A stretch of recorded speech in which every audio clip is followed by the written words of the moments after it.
Сәлеметсіңдер ме балалар?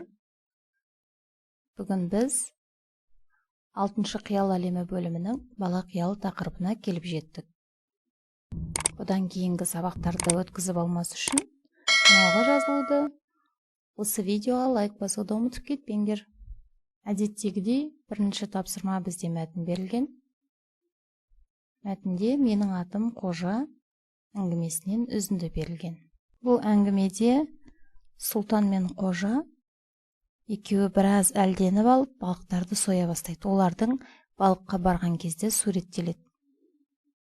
Сол кезде Сұлтан айтады: "Қара көже, сен қарақшы болғың келе ме?" деп. Сонда Қожа сұрайды: "Қалай?" деп. "Осы араның бір жерінен біз өзімізге білінбейтін қылып бір күрке жасап аламыз. Сөйтіп арасында осы маңнан өтіп бара жатқан адамдарға тонаймыз. Сөйтіп бұрынғының қарақшылары сияқты өмір сүретін боламыз" дейді. "Бұл бір керемет болар еді ғой" дейді. "Мен оқуды қайтем сонда?" деп сұрайды Қожа. Сонда Сұлтан айтады: "Оқуыңды оқи бер. Біз қарақшылықпен түнде айналысамыз ғой, ал сен оқуға күндіз барып келесің" дейді. Бұл идея Қожаға қатты ұнайды. Сөйтіп ол ары қарай қиялдап кетеді. "Шіркін, Жанарды да бір күні ұрлап келсек, ол біздің кірімізді жуып, бізге тамақ пісіріп берсе ғой" деп. Содан кейін екеуі сол маңнан бір ыңғайлы жер тауып алып, күрке жасап алады. Міне қатып кетті өмір деп міне осыны айт. Қара көже, енді біз мынаған келсек, осы кезге дейінгі өзіміз істеген сияқты бір-бірімізбен араздаспайық, тату дос болайық, бір-бірімізді сатпайық деп, ол үшін екеуміз уәделесіп алайық дейді. Сөйтеді де екеуі қол алысып шынашақ ілмелестіреді. Содан кейін Сұлтан "Бұл әлі біткен жоқ" деп жерден дөңгелек сызып, оның ортасынан екі сызық сызып қояды тағы да. Сол екі сызықтың түйіскен жеріне маңдайын тигізеді. Сөйтіп айтады: "Бұл қызыл ошақ. Егер де кім осы сертті бұзатын болса, о дүниеде тозақта шыжғырылады" дейді. Мен де оның айтқанын істедім. Сөйтіп екеуміз серттестік деп аяқталады әңгіме. Енді бірінші тапсырманың астында сөйлемдерді мәтін мазмұнына сәйкес аяқтап жазыңдар деген. Бірінші: күн кешкіріп, тоғай ішін көлеңке басқан кезде Сұлтан Қожаға қарақшы болуды ұсынды. Екінші: Сұлтанның идеясы Қожаға ұнады, себебі ол Жанарды да ұрлап алып кеткісі келді. Үшінші: кейде жолға шығып, кісі тонаймыз, өйткені бұрынғы қарақшылардың істегенін істейміз. Төртінші: судың дәл жағасындағы көк талдың арасынан ыңғайлы жер тауып, сол жерден әдемі қуыс жасап алды. Бесінші: Сұлтан мен Қожа шын, адал дос болуға келісті. Сөйтіп, қол алысып, шынашақ ілмелестірді. Алтыншы: жерге сызылған дөңгелек бұл қызыл ошақ. Жетінші: сертті бұзуға болмайды, ал сертті бұзған адам о дүниеде тозақта шыжғырылады. Сегізінші: шіркін, бір түнде Жанарды да ұрлап әкелер едік деп Қожа қиялдап кетті. Бұл енді менің нұсқам. Сіздер қарап көріңіздер. Мүмкін басқаша аяқтауға болатын шығар.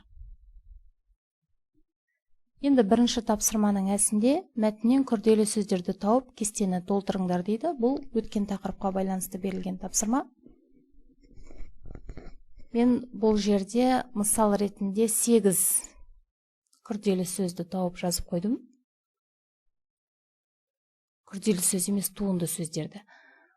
Сол туынды сөздерді сұрағымен, мысалымен. Тағы да қарап көріңдер, мүмкін мәтіннің ішінен сендер бұдан да жақсы туынды сөздер тауып қаласыңдар. Қосымша қосуға болады. Бірінші: қарақшы, түбірі қарақ, ш деген жұрнақ арқылы туынды сөз жасалып тұр. Сұрағы кім? Сұлтан мен қожа қарақшы болуға келісті. Бұрынғы түбірі бұрын, ғы жұрнақ. Қай деген сұраққа жауап береді. Олар бұрынғы қарақшылардай өмір сүретін болды. Немесе қандай? Қарақшылық не? Түбірі қарақ, шы жұрнақ, лық та жұрнақ. Демек бұл сөз туынды сөзден жасалған туынды сөз болып тұр. Олар түнде қарақшылық ететін болды. Қызықтырып, қалай? Түбірі қызық, тыр жұрнақ, ұп та жұрнақ.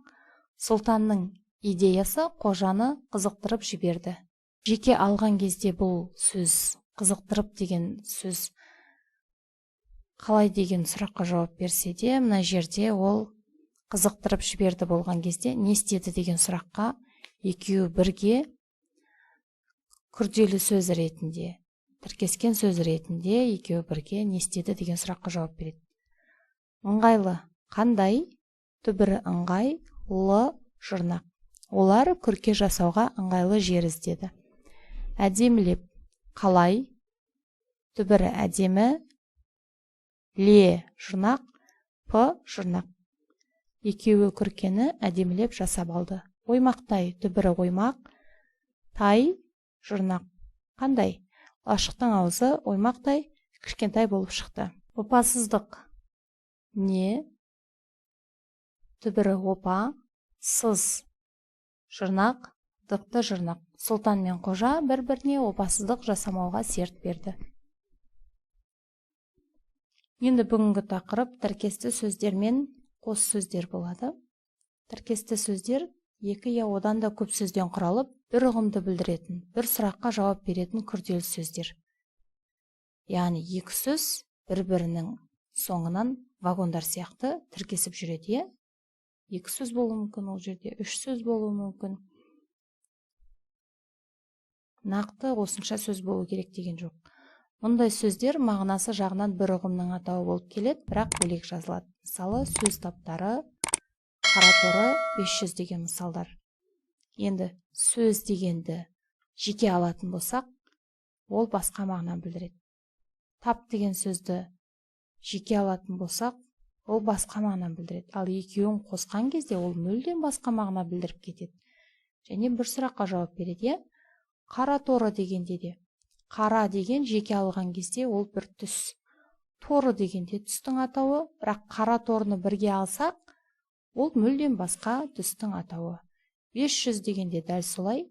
5 деген ол сан есім, 100 дегенде сан есім, екеуін бірге қоссақ, мүлдем басқаша сан есім шығады. Келесі қос сөздер. Ол екі сөздің қосарлануы немесе қайталануы арқылы жасалып, бір ұғымды білдіретін сөздер. Қос сөздер дефис арқылы жазылады. Мысалы, бала шаға, үлкен кіші, ертелі кеш деген сияқты сөздер бар. Қос сөздер. Бұл жерде де күрделі сөздердің барлығы бір-біріне ұқсайды, тек айырмашылықтар бар. Барлығы екі немесе бірнеше сөзден құралады ғой. Ал қос сөздер осы екі сөзден құралады. Тек ортасына дефис қойылады. Біз содан аңғара аламыз оның қос сөз екенін. Енді қос сөздердің екі түрі бар. Қосарлама қос сөздер және қайталама қос сөздер.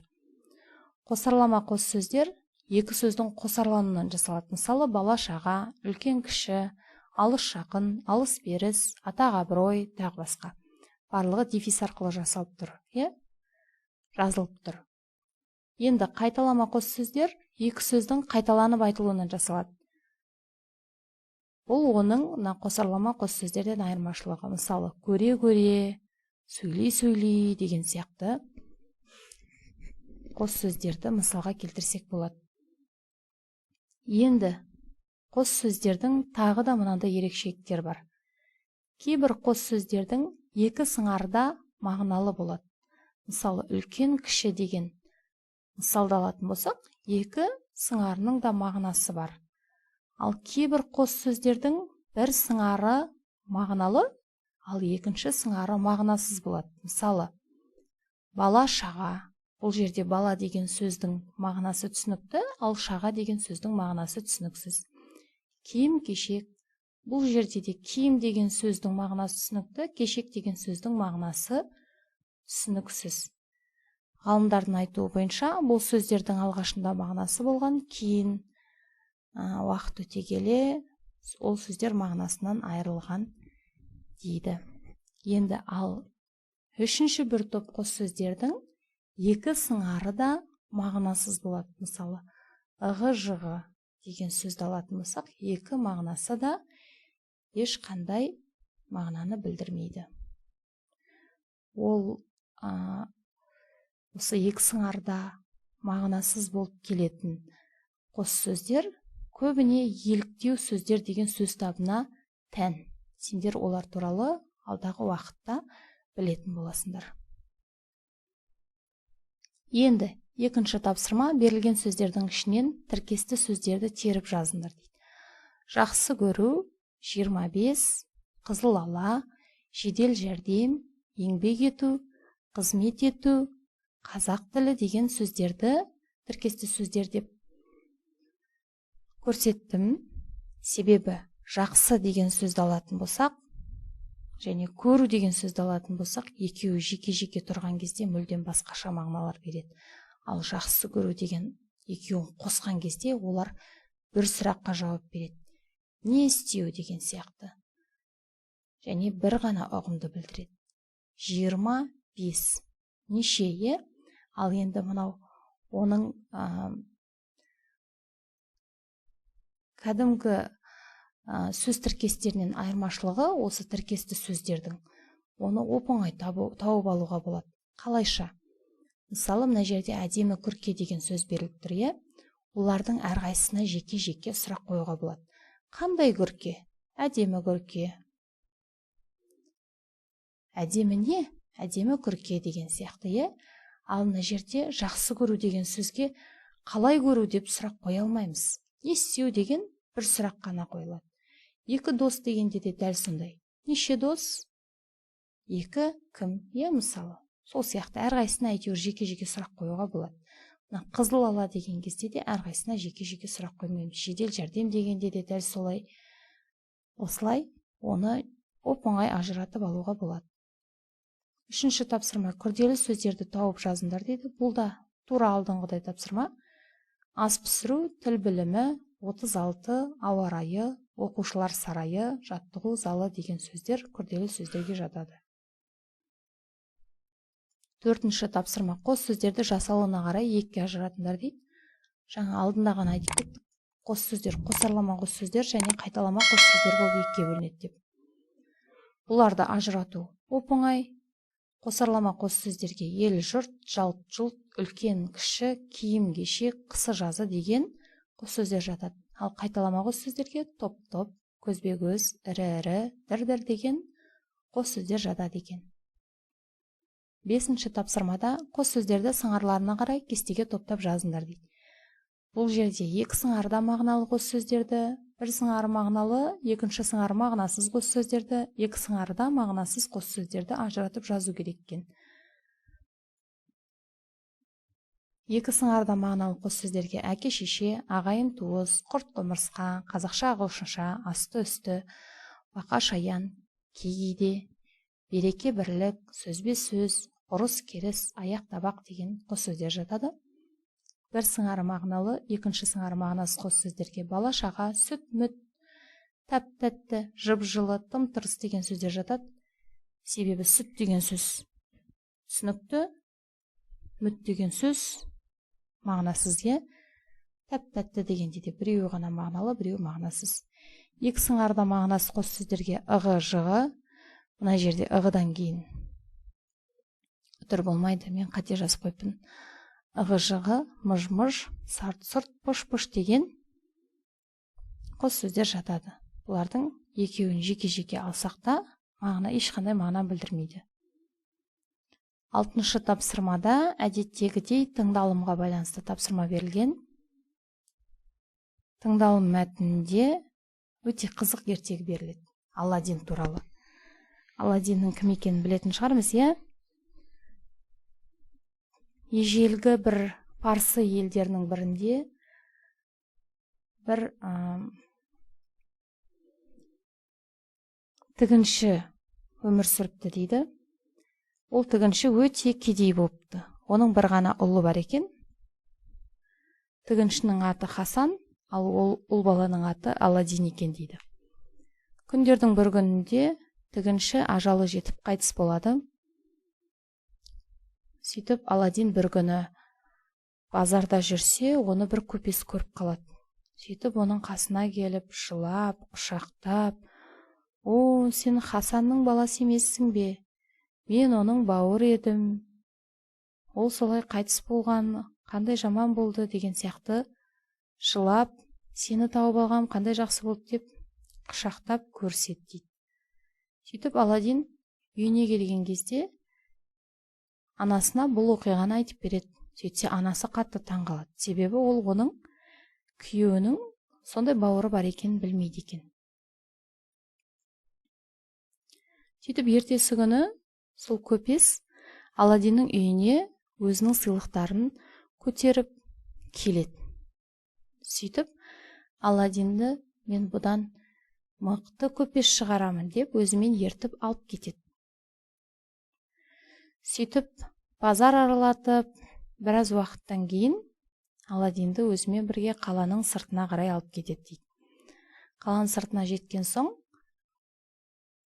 от жағатын бұталар жинатады Аладдинге. Сөйтіп оларды жаққан кезде жердің астынан түсетін жол пайда болады. Жердің астына түсетін жол. Сол жолмен Аладдинді төменге түсіріп жібереді. Сөйтеді де, мына жердің астында бір үлкен қойма бар. Онда алтын сияқты көптеген пайдалы, бағалы, құнды заттар бар. Қалағаныңша ал. Маған тек бірақ нәрсені алып келсең болады. Сондай бір шам бар соның ішінде. Сол шамды ғана маған бере салшы дейді. Сөйтіп Аладдин басқа ештеңеге қарамай сол шамды тауып алады. Сөйтіп келсе, жаңа төменге түскен баспалдағы жоқ. Сосын көпеске айтады: «Мені шығарып алыңыз, мен шамды алдым» деп. Сөйтсе, «Сен шамды бері қарай лақтырып жібер. Мен сосын өзің кіріп, жаңағы алтындарды алып шық» деп айтады ғой. Сөйтсе, Аладдин ашуланып: «Жоқ, мен шамды лақтырмаймын.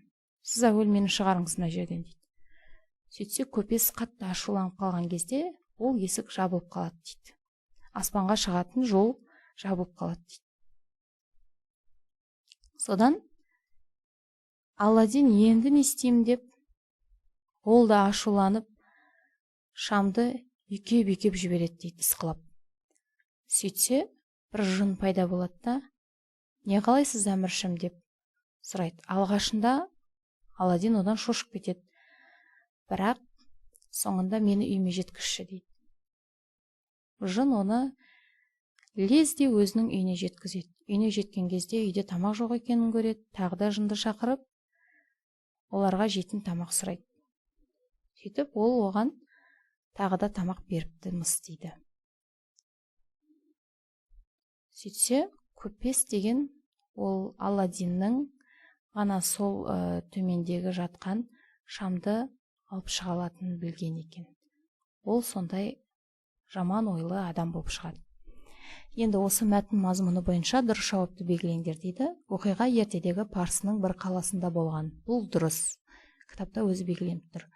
Аладдиннің әкесі тігінші болған. Бұл да дұрыс. Көпес Аладдинге қамқор болады. Бұл дұрыс емес, қамқор болмады. От жаққан жер қызып, қақ жарылады, төменге түсетін басқыш көрінеді. Бұл дұрыс. Аладдин шамды алып, баспалдақпен сыртқа шығады. Бұл дұрыс емес, ол сыртқа шыға алмай қалды. Аладдин ызаланып, қолындағы шамды ысқылағанда құмырадан дәу жын шығады. Бұл дұрыс. Жын Аладдинді үйіне жеткізіп, аштықтан сақтайды. Бұл да дұрыс. Енді мәтін кейіпкерлерінің іс-әрекетіне қарап, берілген сипаттамалардың кімге тән екенін көрсетіңдер. Аладдинге тән ақылдылық пен аңқаулық, ал көпеске тән қулық пен есепшілдік. Енді кестені үлгіге сәйкес толтырып жазыңдар дейді. Тігінші туынды сөз, көрші қолаң деген қос сөз, қара торы тіркесті сөз, себебі екі сөзден тұр және жасалып тұр, және бір ғана сұрақ қойылады, бір ұғымды білдіреді. Сиқыршы деген туынды сөз, себебі жұрнақ арқылы жасалып тұр. Бүлдірген дегенде туынды сөз, латын тілі тіркесті сөз, жер жаңғақ біріккен сөз, жер және жаңғақ деген екі сөздің бірігу арқылы жасалып тұр. Оқу білім қос сөз, сырдария біріккен сөз, сыр мен дария деген екі сөздің бірігу арқылы. Ағылшын түбір сөз, ашық сабақ тіркесті сөз. Балалар, осымен сабақ аяқталды. Сау болыңдар. Каналға тіркелуді, лайк басуды ұмытпаңдар.